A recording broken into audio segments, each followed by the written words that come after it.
지금까지 은혜하는 도적님와는 은여이자 도적인 홍은조와 도월대군 이열이 신분과 운명을 넘어 서로를 은혜하게 되는 과정을 그려왔습니다.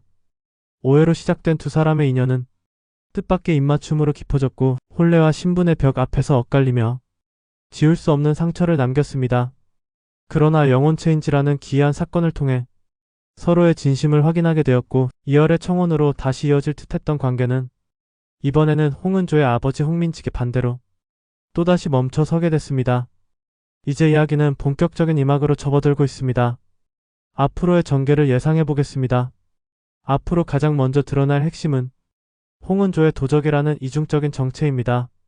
지금까지는 은여로서의 모습이 부각됐지만 조정 내부의 권력 다툼이 깊어질수록 홍은조가 왜 도적이 될 수밖에 없었는지 그 선택의 이유가 하나씩 밝혀지게 됩니다.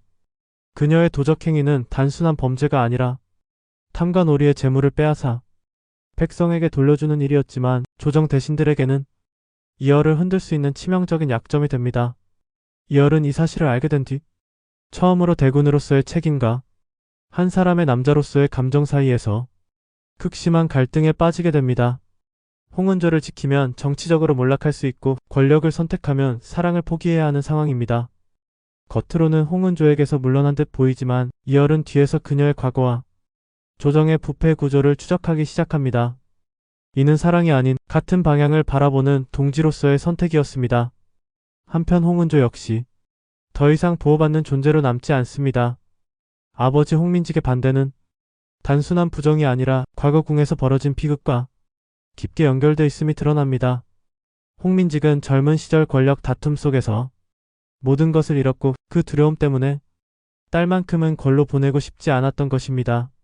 하지만 홍은조는 아버지의 공포가 자신의 삶을 가두고 있다는 사실을 깨닫습니다. 이 과정에서 과거의 영혼체인지 사건 역시 다시 중요한 단서로 떠오릅니다. 이 사건은 우연이 아니라 두 가문이 오래전부터 얽혀 있었음을 암시하며 홍은조와 이열의 만남이 이미 예정된 운명이었음을 드러냅니다. 사랑은 선택이었지만 만남은 필연이었던 셈입니다. 이야기가 중반을 넘어서며 이열은 점점 정치의 중심으로 끌려 들어갑니다. 개혁의 상징으로 세우려는 세력과 이를 제거하려는 세력이 충돌하며 궁하는 살얼음판이 됩니다. 그 와중에 홍은조의 정체가 공개될 위기에 놓이게 되고 이열은 결국 모두를 속이는 선택을 하게 됩니다. 공개적으로 홍은조를 밀어내며 완전히 등을 돌린 것처럼 행동한 것입니다. 그러나 이 이별은 진짜 이별이 아니었습니다. 홍은조는 다시 도적으로 돌아가 부패한 권력을 직접 무너뜨리기 시작하고 그 이름은 백성들 사이에서 희망의 상징으로 퍼져나갑니다. 동시에 이열은 궁 안에서 제도를 바꾸기 위한 결정적인 한 수를 준비합니다.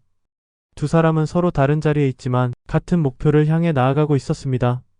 후반부에 이르면 두 사람은 다시 마주하게 됩니다. 하지만 그 만남은 사랑만을 확인하는 재회가 아니라 각자의 선택과 책임을 인정하는 성숙한 동행의 시작이 됩니다. 홍민직 또한 딸의 결단을 지켜보며 마침내 그녀의 편에 서게 됩니다. 예상되는 결말은 완전한 해피엔딩보다는 깊은 여운을 남기는 방향입니다. 이열은 권력의 중심에 서지만 홍은조를 궁에 가두지 않고 홍은조는 자신의 방식으로 세상을 바꾸는 길을 선택합니다. 같은 하늘 아래 서로를 은혜하는 마음만을 간직한 채 각자의 길을 걷는 두 사람. 은혜하는 도적님와는 사랑과 운명 그리고 선택에 대한 질문을 끝까지 던지며 마무리될 가능성이 큽니다. 이상 작가의 다음 수였습니다.